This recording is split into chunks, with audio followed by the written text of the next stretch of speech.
Topic po natin ngayon tungkol sa tubig sa baga. Nakarinig na ba kayo na nasabihan? Baka may kakilala kayo, sinabihan, uy, may tubig siya sa baga. So, actually sa Pilipinas, very common yan. Nakikita sa x-ray, may tubig. Diba? Usually, medyo serious ito, kaya bibigay natin yung explanation kung anong mga dahilan, anong mga senyales, bakit nagkakatubig yung baga. Actually, kung ito ang baga natin, may dalawang klase ng tubig sa baga. Pwede yung tubig nasa labas lang ng baga. Pwede nasa ilalim, nasa pleural space. Tawag dyan, medically, pleural effusion. Tubig sa labas ng baga. Yung pangalawang klase ng tubig sa baga, iba naman. Yung tubig sa baga, nasa loob mismo ng baga. Nasa loob ng lungs, nasa air sacs or alveoli mismo. So parang nalulunod siya doon. So iba naman yon. Ang tawag natin doon, pulmonary edema. Pulmonary edema, tubig sa loob ng baga.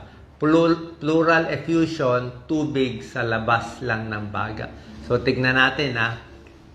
First siguro, pag-usapan muna natin senyales. Ano mga senyales?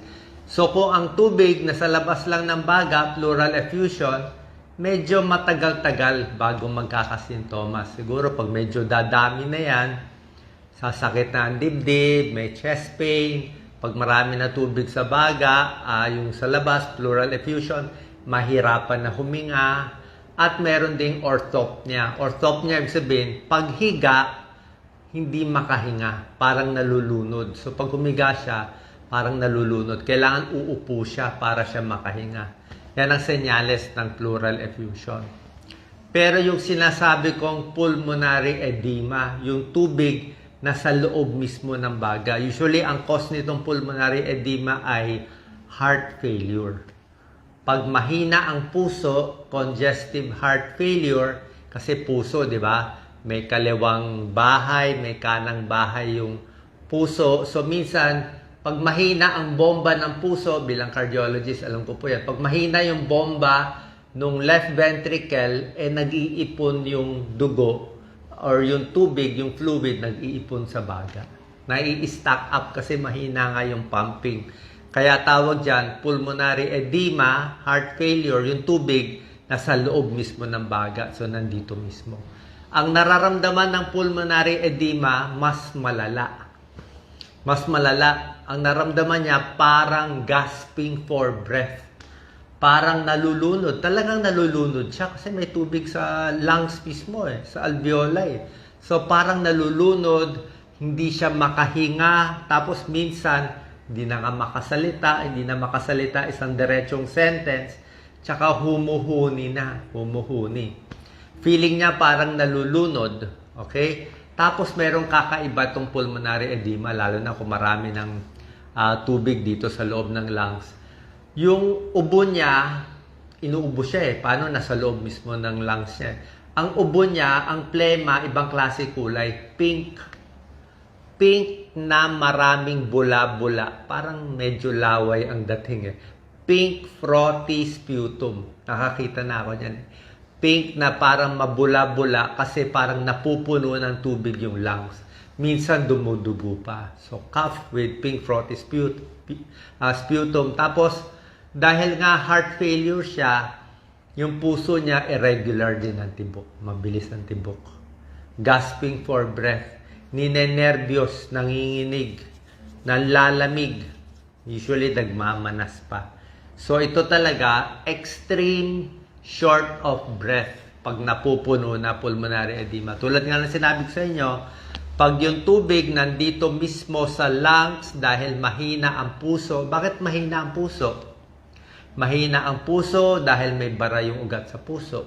Okay? May bara yung artery, coronary artery disease, sigarilyo, stress, kain ng matataba, di ba? Pwede yan. Pwede may sira yung valvula sa puso. Pwedeng sobrang high blood. So, heart failure, pwede mag-cause ng pulmonary edema. Minsan, other causes, nandito na tayo sa mga dahilan. Pwede rin yung kidney failure. Yung sira na yung kidney, hindi na makaihi, nag-ipon na yung tubig sa katawan, napuno rin yung lungs para na heart failure. So, pwede rin yan. Kidney failure na malala, napupuno rin. Minsan, liver failure, nagkakatubig din minsan sa baga pag nasisira na ibang organs. Pero ito usually sa pagmamanas to eh. May manas din sila. Bukod sa tubig sa baga, nagmamanas din. Heart failure, kidney failure, liver failure. Okay, pulmonary edema. Tapos, ano naman yung cause ng tubig sa labas ng baga? Yung sa labas lang, pleural effusion. Ibig sabihin, nasa space lang siya. Diba? Kaya sinasabi ko sa'yo, hihingalin lang yan kung marami na. Ito naman, iba naman ang mga causes na sa labas ng baga. Tingnan nyo, ano tong tatlong cause? Very common. Marami sa Pilipinas. Pag na-x-ray, kita to. Number 1, pwedeng pulmonya. Nagka-pulmonya, malala yung pulmonya, maraming nana. Nagkaroon ng hindi lang tubig sa baga, parang nana siya sa labas ng baga. Pleural effusion. Second cause is lung cancer. Nagka-cancer, kumalat yung cancer, nasira yung baga, naglabas ng tubig. Actually, hindi na tubig nakikita pag lung cancer, may dugo na. May dugo na. Okay? So, depende. Actually, protein-rich to eh. Exudative to, protein-rich. So, pwedeng pulmonya, katubig sa baga, pwedeng lung cancer. At pangatlo, very common sa Pilipinas, tuberculosis. Kasi ang daming TB dito sa atin. So, pneumonia, lung cancer, tuberculosis, yan ang cause ng pleural effusion. Dagdag na natin sa pulmonary edema, heart failure, kidney failure. So, dito lang naglalaro ang mga possibilities kung maraming tubig sa baga. Paano natin malalaman kung may tubig sa baga? Sinabi ko senyales, diba, hinihingal. Tapos, ang mga doktor, may stethoscope kami, naririnig ko na rin. Kung pulmonary edema, matunog to. Parang, ang sample nga parang yung buhok. Pag galaw-galawin mo tong buhok, yan, ito, ginagalaw ko buhok ko. Subukan nyo galawin. Parang nagka-crack-crack yan ang sound. Yan ang sound na naririnig ko pag pinapakinggan ang baga na may tubig sa baga. Pulmonary edema. Pero pag yung tubig nasa baba lang, pleural effusion, minsan wala ka maririnig gaano. Okay? Pero the best way para malaman kung may tubig sa baga, simple lang, x-ray lang. Punta lang sa x-ray. So ang x-ray ganito. X-ray nakatayo, x-ray nakatabingi. Dalawang x-ray gagawin. Nakatayo, nakatabingi. Kasi itong pleural effusion na sinasabi kong tubig sa labas ng baga, sa pleural space, pwedeng pulmonya, lung cancer, tuberculosis. Parang wala akong baso ng soft drinks eh. Parang baso siya eh. Yung baga natin. Parang bote ng soft drinks, di ba? Tinanggal mo yung, naglagay ka ng tubig doon. So pag nakaupo yung tao, pag nakatayo yung tao, naka-upright tayo, yung tubig mag-iipon dito sa ilalim. Nandito siya. So pag in-x-ray, kita dito. Tapos pag pina-side view natin yung pasyente, humiga siya pa side view, x-ray, yung tubig, pag in-x-ray, dito naman mapupunta.